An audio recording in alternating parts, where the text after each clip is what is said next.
اگر فرض ادا کر دی جائے تو نماز ہو جاتی ہے، تو پھر رفع دین کی ضرورت کیوں ہے؟ اس لیے کہ نبی علیہ السلام کی سنت کو آپ چھوڑ نہیں سکتے، طریقے کو۔ ایک سنت وہ ہے جو نمازوں کے ساتھ سنتیں ہیں، اسی طریقے سے سوموار کا روزہ رکھنا سنت، جمعرات کا روزہ رکھنا سنت۔ یہ سنت طریقے کے معنوں میں نہیں آتی، یہ سنت نبی علیہ السلام کے عمل کے معنوں میں آتی ہے۔ اب فرض نماز ہے، فرض نماز کا ایک ڈھانچہ ہے نا۔ اب اگر میں یہ کہوں کہ فجر کی نماز پڑھنا سنت ہے، تو آپ کہیں گے نہیں، فجر کی نماز پڑھنا فرض ہے۔ تو میں پھر اگر آپ سے یہ پوچھوں کہ کیا حضور نماز نہیں پڑھتے تھے فجر کی، تو آپ کہیں گے ہاں پڑھتے، تو پھر سنت بھی تو ہوئی نا، ہوئی نا۔ یہاں سنت ہوگی طریقے کے معنوں میں، سمجھ آ گئی؟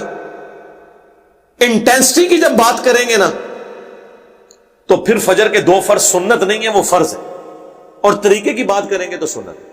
اب فرض جو ہے وہ آپ نے کس طریقے سے ادا کرنا ہے، کہ ہاتھ سر پہ باندھنے یا کمر پہ باندھنے؟ فرض کو سنت طریقے پہ ادا کرنا ہوگا نا۔ وضو کرنا فرض ہے، اگر آپ وضو ایسا کریں کہ جو قرآن اور حدیث میں نہیں آیا، اور آپ اس کو وضو کا نام دے دیں، تو میں آپ کو کیا کہوں گا کہ یہ وضو جو ہے سنت کے مطابق نہیں ہے۔ آپ کہیں وضو تو فرض ہے نا، سنت کا بیچ میں کیا کام ہے؟ بھئی سنت طریقے کے معنوں میں۔ اس طرح رفع الیدین کرنا فرض نماز میں نماز پڑھنے کا سنت طریقہ ہے۔ وہ مولانا ساق صاحب بڑی پیاری بات کرتے تھے کہ بیسک سٹرکچر نماز کی سیم ہے۔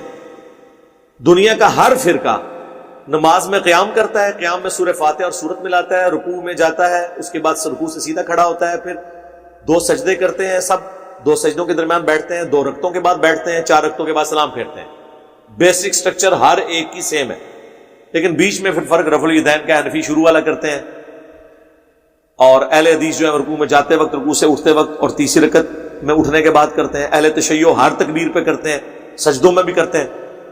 تو انہوں نے کہا کہ رفع الیدین جو ہے نا، یہ حسن ہے، اور اس کی مثال یوں ہے کہ ایک بندہ بیٹھا ہوا ہے جس کی ایک ٹانگ ٹوٹی ہوئی ہے، دوسرے کی بازو ٹوٹی ہوئی ہے، تیسرے کی آنکھیں نکلی ہوئی ہیں، لیکن آپ اس کو کہتے ہیں انسان ہی ہے، اور ایک وہ ہے جس کے پورے اعضاء سلامت ہے۔ تو یہ جو نماز رفع الیدین کے ساتھ ہے، یہ مکمل اعضاء کی سلامتی کے ساتھ ہے۔ باقی ایڑیاں نے ٹوٹی پجی لنگڑی، بس آپ سمجھ جائیں۔ اسی لیے احمد بن حنبل کا فتویٰ ہے، مسائل احمد میں موجود ہے، جب ان سے پوچھا گیا کیا رفع الیدین کے بغیر نماز ہو جاتی ہے، تو ان کو کہنا چاہیے تھا ہاں یا نہ، تو انہوں نے درمیانی جواب دیا، کیونکہ حکومت تو حنفیوں کی تھی۔ انہوں نے کہا کہ میں کچھ نہیں کہہ سکتا اس معاملے میں، البتہ جو رفع الیدین چھوڑتا ہے اس کی نماز سنت کے مطابق نہیں ہے۔ لیکن احمد بن حنبل تو کہہ سکتے تھے نا، کیونکہ اس زمانے میں ملوکیت تھی۔ ہم تو اس زمانے میں کہتے ہیں کہ جو شخص جان بوجھ کے رفع الیدین چھوڑتا ہے وہ رسول اللہ کا دشمن ہے، اس حوالے سے کہ اس شخص نے لوگوں کی شرم کی وجہ سے سنت طریقے کو چھوڑا ہوا ہے۔ اگر تجھے رفع الیدین سے چڑ ہے تو پہلا بھی چھوڑ، پھر میں تجھے اجازت دے دوں۔ پہلا تو اس لیے کرے کہ معاشرہ جو ہے اس کو پسند کرتا ہے، انفی ہونا ٹھیک ہے، کہتے ہو رفع الیدین سے کوئی فرق نہیں پڑتا، پہلا بھی چھوڑ دو، ڈائریکٹ اللہ اکبر کر کے ناک کے نیچے ہاتھ باندھو۔ اور جب کوئی پوچھے اس کو، یار تم نے خود ہی کہا تھا رفع الیدین سنت ہے، تو میں پہلا بھی چھاڑ دیتا۔ لیکن اگر آپ پہلا کرو گے باقی چھوڑو گے، تو ہم آپ سے پوچھیں گے نا۔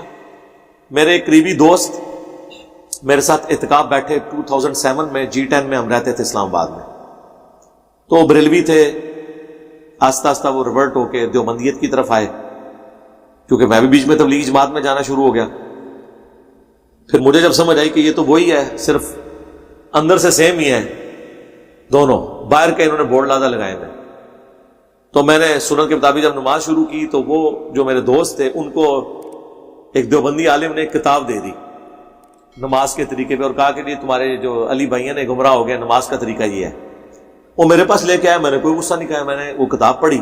آپ حیران ہوں گے کہ یہ ان بیچاروں کو تمیز بھی نہیں ہے اپنی بات بھی پہنچانے کی۔ اس نے وہ کتاب کے شروع میں لکھا ہوا کہ حنفی ہاتھ کانوں تک کیوں اٹھاتے ہیں؟ وہ کہتے ہیں صحیح مسلم میں حدیث ہے کہ مالک بن حویرث کہتے ہیں کہ نبی علیہ السلام جب نماز شروع کرتے تو دونوں ہاتھوں کو کانوں تک اٹھاتے۔ وہ میں نے بتایا نا کہ کندھوں والے الفاظ بھی ہیں بخاری میں، مسلم میں کانوں والے بھی ہیں۔ جب یوں آپ اٹھائیں نا تو یہ انگلیاں کانوں کی سیدھ میں آتی ہیں، تھیلیاں کندھوں کی سیدھ میں، تو یہ خود بخود کان اور کندھے شامل ہو جاتے ہیں۔ اور اتنی حدیث لکھی بھی، میں نے اسے کہا کہ یہ دیکھو یہ صحیح مسلم کی حدیث ہے۔ اب میں تمہیں مسلم شریف کھول کے بتاتا ہوں حنفیوں کی۔ میں نے مسلم شریف کھولی تو حدیث یوں تھی کہ مالک بن حویرث کہتے ہیں کہ نبی علیہ السلام جب نماز شروع کرتے دونوں ہاتھ کانوں تک اٹھاتے، پھر جب رکوع میں جانے لگتے تو کانوں تک اٹھاتے، جب رکوع سے سر اٹھاتے تو کانوں تک اٹھاتے. تو مجھے تو اب کرنے کی ضرورت ہی کوئی نہیں سی رہ گئی. میں کہا دیکھ نے ادھی حدیث لکھی ہے. اب ایک عام بندہ جس کی روٹی روزی دین سے نہ جڑی ہو، اس کو مولوی اس طرح کی ادھوری آدھی حدیث لکھ کے دے تو اس کے کانوں سے دھواں نکلتا ہے. وہ پھر مولوی پہ خود کش حملہ آور ہوتا ہے، یہ ذہن میں رکھیں جی. پھر اس کو بات سمجھ آ جائے پھر وہ حضرت عمر ہوتا ہے کہ 40ویں نمبر پہ مسلمان ہو کے ترقی کر کے دوسرے نمبر پہ پہنچ جاتا ہے. انہوں نے کہا جی چھاڑ دو انجینئر صاحب، وہ کتاب چک کے مسلم لائے گا، کہتا مولوی 2 نمبری. صرف اس نے کہا ہم نے آدھی حدیث اس لیے لی ہے چونکہ ہم کانوں تک شروع میں مانتے ہیں، اس لیے ہم نے اپنے حصے کی حدیث ڈالی ہے، آگے آپ چونکہ مانتے نہیں اس لیے آدھی حدیث لکھی ہے. اب یہ جواب دے کے تو مجھے تو کوئی اور حدیث دینے کی ضرورت نہیں ہے. وہ کتاب واپس لے کے آیا، اس نے میرے فائدہ شروع کر دیا سنن کے مطابق نماز. میرے اپنے محلے کے کئی لوگ ہیں، ان کو محلے کے مفتی ایک بڑے قریبی دوست ہے. میں نے رفع الاذان شروع کرنے کے بعد بھی 6 مہینے تک جب تک مجھے بریلویوں نے اس مسجد سے نکالا نہیں ہے، میں نے اسی مسجد میں نماز پڑھی ہے. نکالنے سے مراد مجھے تنگ کرتے تھے وہ، کیونکہ میں چاہ رہا تھا میں کلہ نہ مرا، 4 بندے لے کے مرا. میرے جتنے بچپن کے دوست تھے سب سے میں اسی طریقے سے. اب میں بے وقوفی کرتا کہ میں جس طرح اکثر اہل حدیث کرتے ہیں، جیسے ہی وہ رفع الاذان شروع کیا تو فوراً اہل حدیث کی مسجد میں بھاگ گئے کہ ٹھیک ہے میں تو اب جنت میں جاؤں گا، یہ جہاں مرضی جائیں. اسی لیے میں کہتا ہوں جدھر ہے وہاں رہے. ایک ایک کر کے میں نے سب دوستوں سے، انہوں نے کہا یار یہ کوئی نئی مخلوق نہیں بنا، نجدی نہیں ہوا، اس کو کچھ نہیں ہوا، ٹھیک ہے. پھر میں نے ان کو گھر بلایا، میں نے کہا یار تم لوگ تو مجھے تو جانتے ہو نا، بھابی تو گستاخی رسول ہے، میں تو نہیں ہونا، کوئی میری گستاخی دیکھی ہے نہیں. میں نے کہا یار یہ دیکھ لو، یہ بریلویوں کی بخاری مسلم ہے، میں آپ کو بتاتا ہوں نماز کا طریقہ یہ ہے. اگر آپ اس کا جواب اپنے علماء سے لے آؤ تو میں تو دیکھو تمہارے پیچھے نمازیں ان کے پیچھے پڑھ رہا ہوں، میں تمہیں مسلمان سمجھتا ہوں، کوئی مسئلہ نہیں ہے. لیکن مجھے حق پتہ چلا، میں تمہیں بتانا چاہتا ہوں. ان میں دعوت اسلامی والے بھی تھے. وہ ایک مفتی صاحب کے پاس گئے، انہوں نے کہا جی وہ گھوڑوں کے دموں والی حدیث ہے صحیح مسلم میں.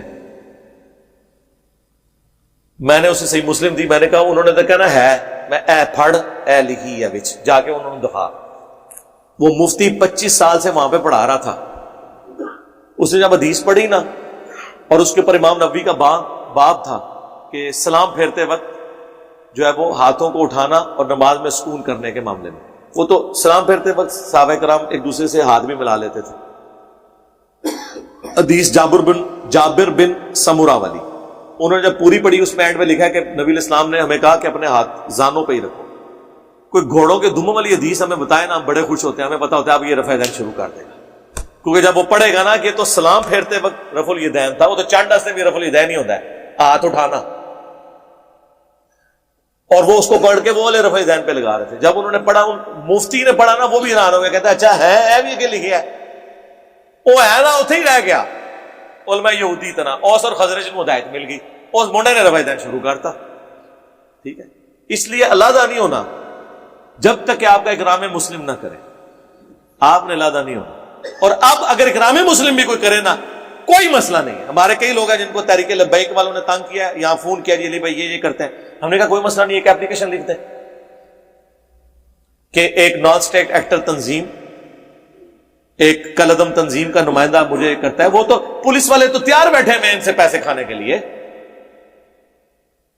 کوئی جو بندی بریلوی اہل حدیث شیعہ آپ کو مسجد میں نماز پڑھنے سے منع کرے، ایک اپلیکیشن لکھ کے دے.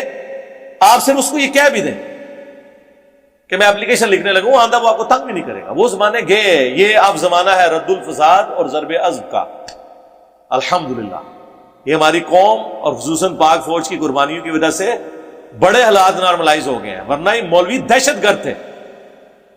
ہمارے محلے میں ایک بھائی ہیں، انہوں نے رفع الیدین کے ساتھ نماز شروع کی. آج تک کبھی میرے نہ درس میں آئے ہیں وہ، نہ کسی پروگرام میں آئے ہیں، صرف ویڈیوز.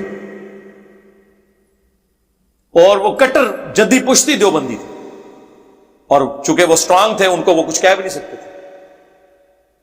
تو وہ مولوی تقریر کر رہا ہے، اب نام تو نہیں لے سکتا، ڈرتے ہیں نا، چندے ان سے کھاتے ہیں نا، یا کچھ لوگ آئے نے یہ کر رہے ہیں یہ کر رہے ہیں. اور اس نے کہا کہ مولانا صاحب میں آپ کی بڑی عزت کرتا ہوں. اچھا وہ بھی کیا کرتا تھا، مولوی صاحب تقریر کر رہے ہوتے تھے جا کے پہلی صاحب میں، اب سارے لوگ دیکھ رہے ہیں کہ ملک صاحب بھی تو شروع تو ایسا.